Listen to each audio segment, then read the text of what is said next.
नमस्ते छात्रों, सभी का स्वागत है। आज की कक्षा में हमने पूर्व वाली कक्षा में पढ़ा था कि औपनिवेशिक शासन काल में भारतीय अर्थव्यवस्था की स्थिति क्या थी और हमने तीन प्रमुख बिंदुओं पर चर्चा की थी। आर्थिक विकास, कृषि और औद्योगिक संरचना। उनको हमने बहुत अच्छे से समझा।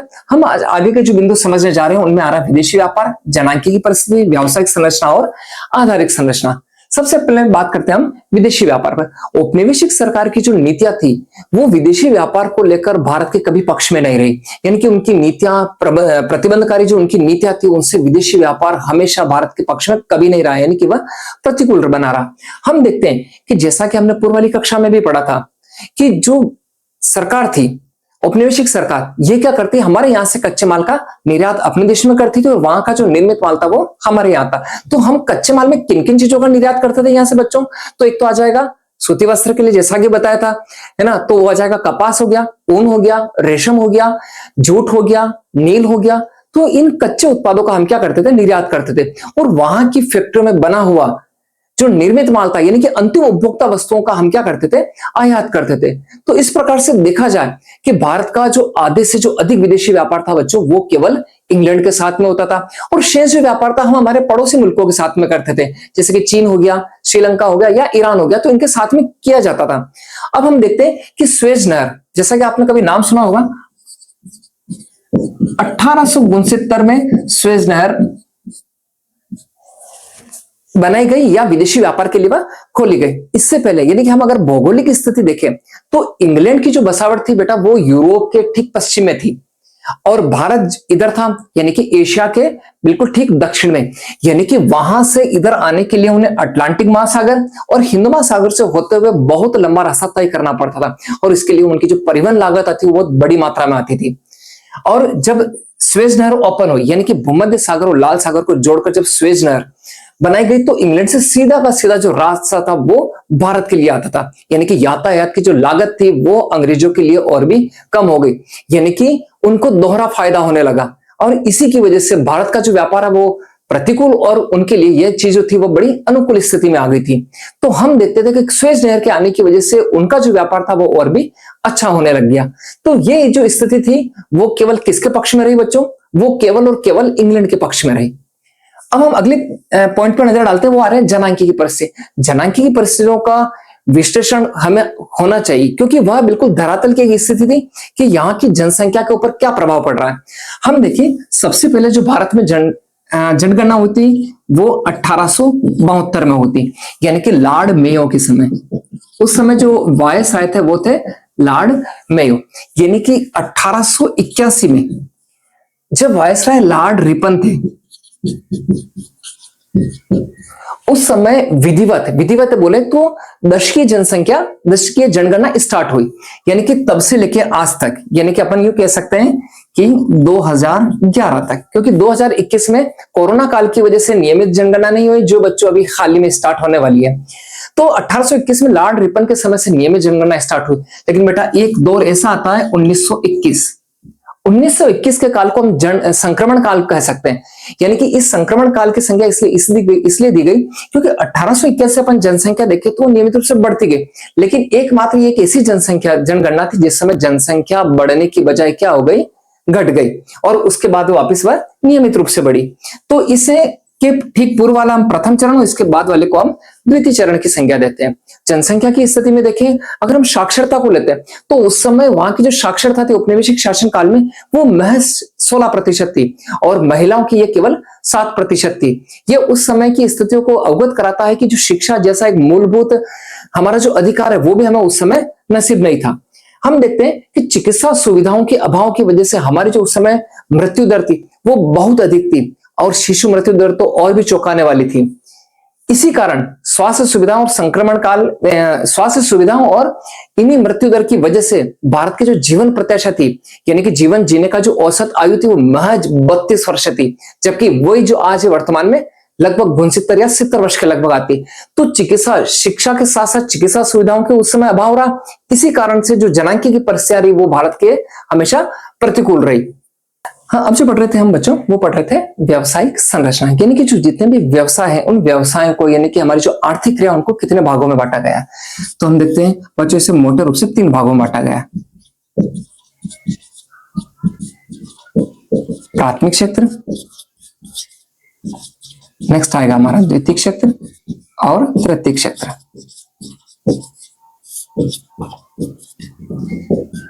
अब जो प्राथमिक क्षेत्र आ रहा है, इनमें क्या चीजें आ रही है? प्राथमिक क्षेत्र में कृषि व उससे जो संलग्न गतिविधियां, वो सारे के सारे हम प्राथमिक क्षेत्र में लेते हैं। जैसे मान लो कृषि व उसकी सहायक जो गतिविधियां, वो सारी की सारी प्राथमिक क्षेत्र में आती है। द्वितीय क्षेत्र में विनिर्माण, यानी कि कच्चे माल से जिन चीजों का निर्माण किया गया है, वो सारी सारी विनिर्माण जो चीजें आ रही है, वो द्वितीय क्षेत्र में आ रही है। और तृतीय क्षेत्र में जो आने वाली चीजें हैं, उनमें विशेष करके जो सेवा आ जाएंगी, है ना, जितनी भी जो सेवाएं के जो प्रकार थे, वो तृतीय क्षेत्र में आएंगे।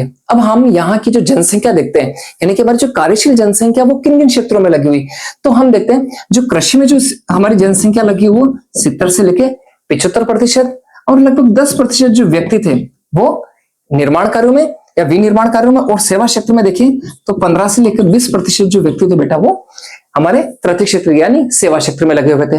अब हम देखते हैं कि अलग अलग क्षेत्रों के हिसाब से ये जो जनसंख्या वो अलग अलग लगी हुई थी कार्यों में। जैसे कि हम देखते हैं कि तृतीय क्षेत्र यानी कि कहा जाता है कि जहां जहां पर जिन अर्थव्यवस्थाओं में यानी कि तृतीय क्षेत्र का हिस्सा बढ़ता जाता है, तो वो जो अर्थव्यवस्था है तो मजबूती के साथ में आगे की ओर बढ़ती है।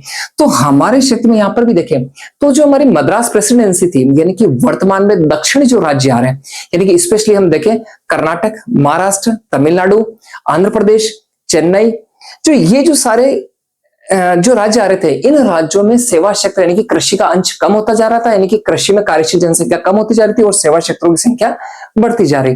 तो हम ये देखते हैं कि हमारे जो मध्य भारत और पश्चिमी भारत के अगर कुछ राज्य देखें तो अभी भी कृषि के ऊपर बहुत ज्यादा निर्भर थे उस समय। उनमें आ रहा था विशेष करके राजस्थान, पंजाब, बिहार, उड़ीसा, है ना, ये ऐसे राज्य थे जो बेटा यहाँ पर कृषि में लगे हुए व्यक्तियों की संख्या बहुत ज्यादा थी। तो हमारी उस समय अगर व्यावसायिक संरचना देखें तो वो इस प्रकार की रही। अगला बिंदु जो हम पढ़ने जा रहे हैं वो है आधारिक संरचना। आधार यानी कि ये एक हमारी अर्थव्यवस्था को जो आधार प्रदान करते हैं, और इनमें जो आ रहा है सड़क, रेलवे, पत्तन और डाक वतार। बच्चों पत्तन का मतलब बंदरगाह होता है और डाक व तार। हम देखते हैं सड़क। अंग्रेजी शासन ने जो सड़कें बनाई थी, हम ये सोचते हैं ये हमारे विकास के लिए, जनता के कल्याण के लिए, तो ऐसा कतई नहीं है।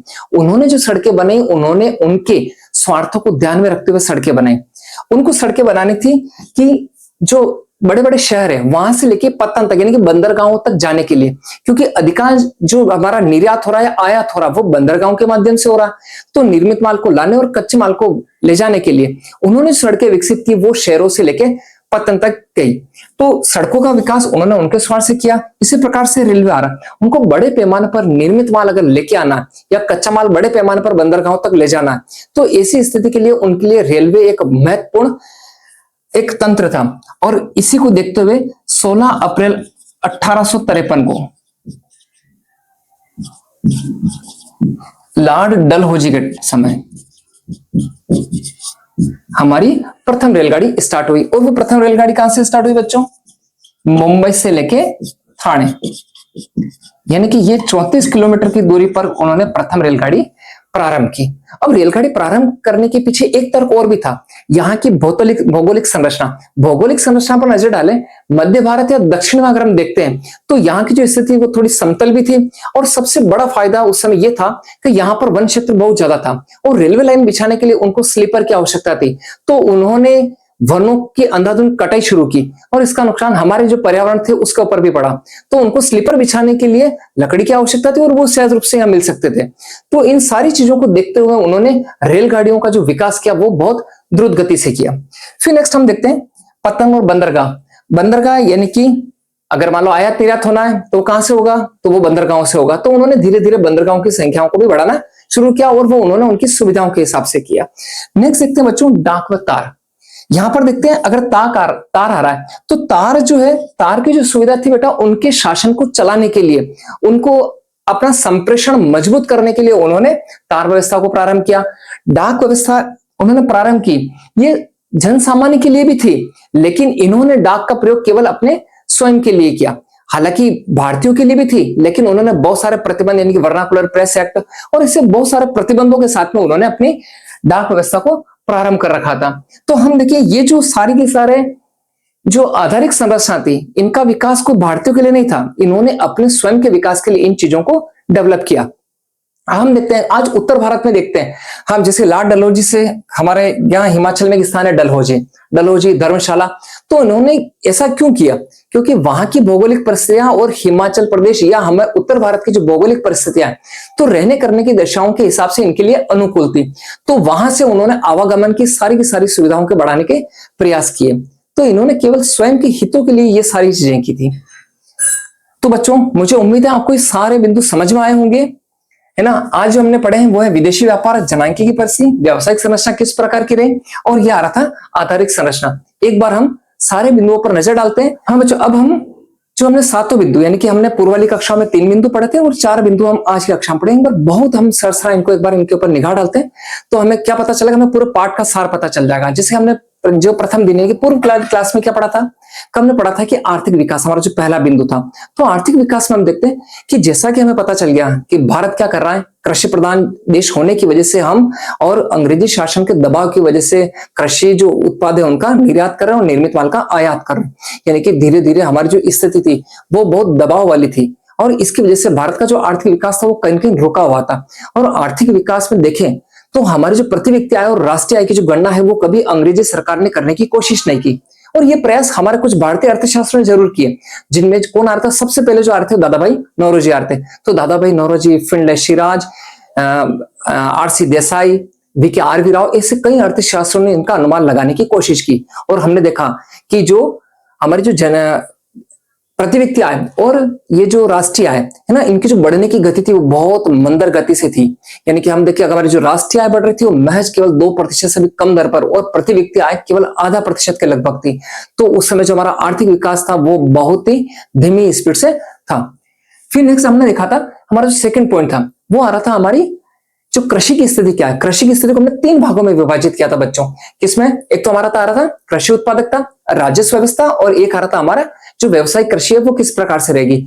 तो हमने क्या देखा कि हमारी जो कृषि उत्पादकता थी वो बहुत कम थी। यानी कि हम जो कृषि करते थे, मतलब इतनी बड़ी आबादी केवल कृषि में लगी हुई है, लेकिन वो परंपरागत तरीकों से अगर कृषि कर रही तो हमारी जो उत्पादकता थी वो बहुत कम थी। यानी कि उत्पादकता का आशय यानी कि प्रति हेक्टर क्या एक निश्चित भूभाग में जो उत्पादन हो रहा है वो हमारी कृषि उत्पादकता कहला रही है। और कृषि उत्पादकता बहुत कम थी। सीधा सा कारण थोड़ी सी साक्षरता का अभाव, पहले से गरीबी का होना, तो इससे हमारी जो उत्पादकता थी वो बहुत धीमी रही। फिर नेक्स्ट देखते हैं भू राजस्व प्रणाली। यानी कि भू राजस्व प्रणाली ही सबसे बड़ा उत्तरदायी कारण था जो भारतीय कृषि को इन्होंने गर्त में धकेल रखा था। इसका जो कारण था वो था जो मध्यस्थ थे, यानी कि जो बिचौलिए थे, वो थे हमारे जमींदार और जागीरदार, है ना।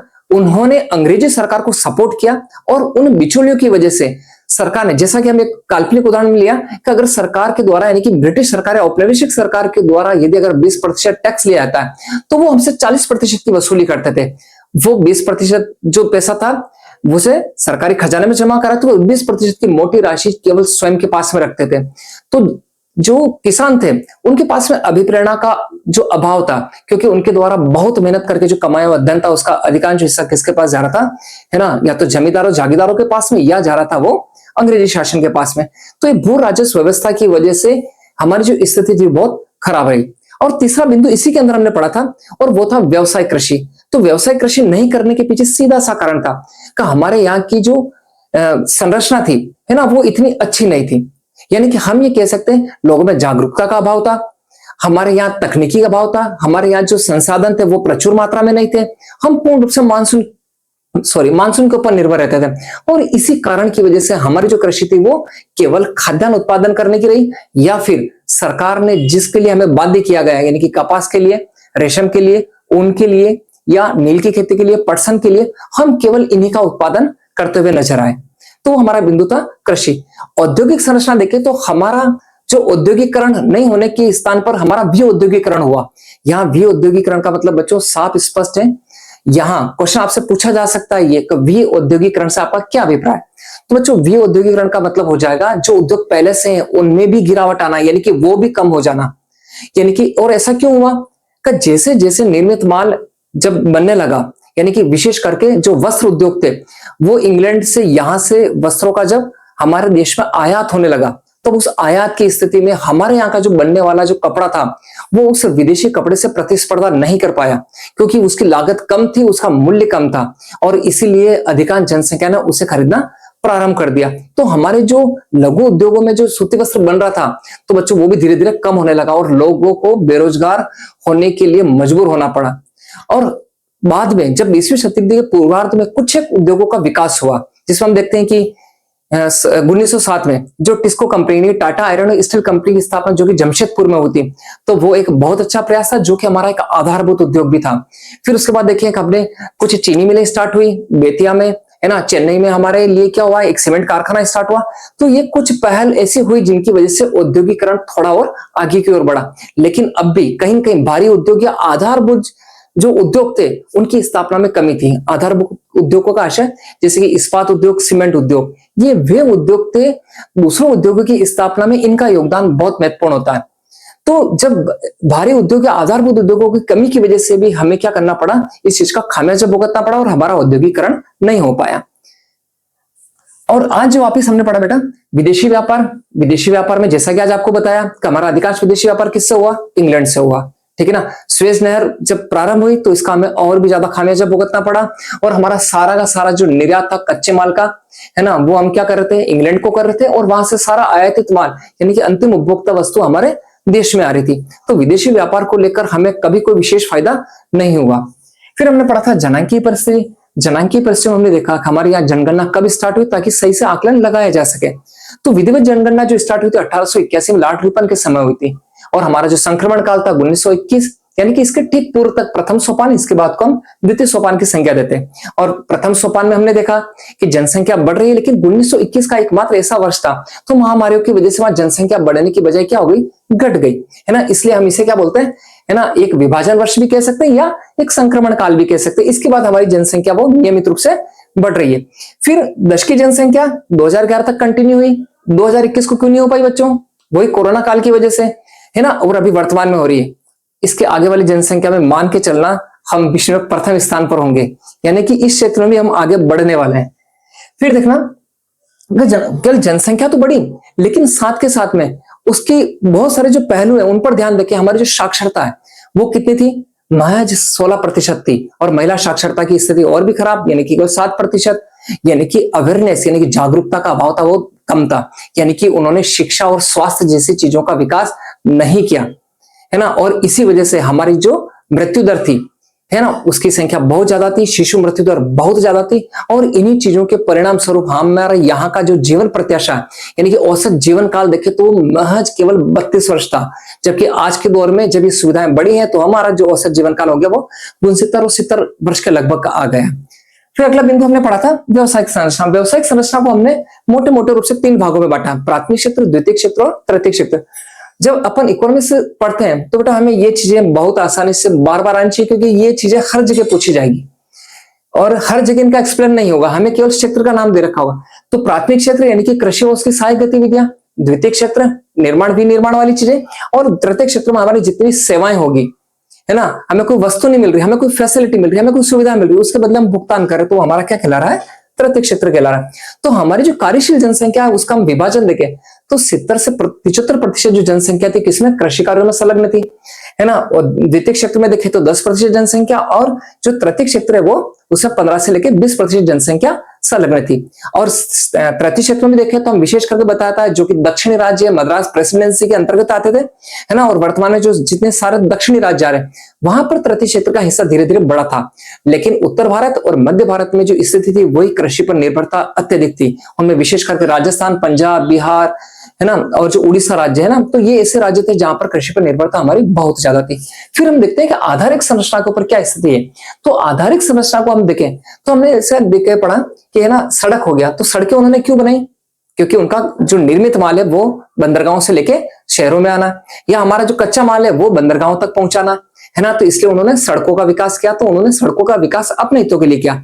इसी प्रकार से उन्होंने रेलगाड़ी चलाई, प्रथम रेलगाड़ी 1853 लॉर्ड डलहौजी के समय। फिर एक बताया था कि यहाँ की भौगोलिक परिस्थितियां, अत्यधिक वनों का होना, रेलवे लाइन बिछाने के लिए जो स्लीपर चाहिए, है ना, उनके लिए लकड़ी का बहुत आसानी से उपलब्ध होना, ऐसे कई कारण थे जिनकी वजह से इन्होंने क्या किया, का रेलवे लाइन का विकास किया। अब बड़ी मात्रा में अगर मान लो इनको कच्चा माल बंदरगाहों तक पहुंचाना है ना, तो वो जितना निकटतम पहुंचा सकते तो बड़ी मात्रा में इनको अगर कोई राशि पहुंचानी होती तो इसके लिए इन्होंने रेल की सहायता ली।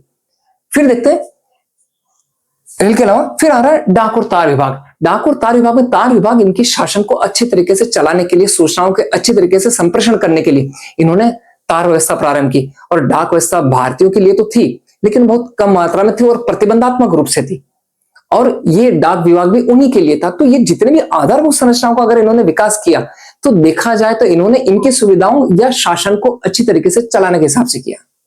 तो बेटा मुझे पूरी उम्मीद है आप लोगों को सातों बिंदु बहुत अच्छे से समझ में आएंगे।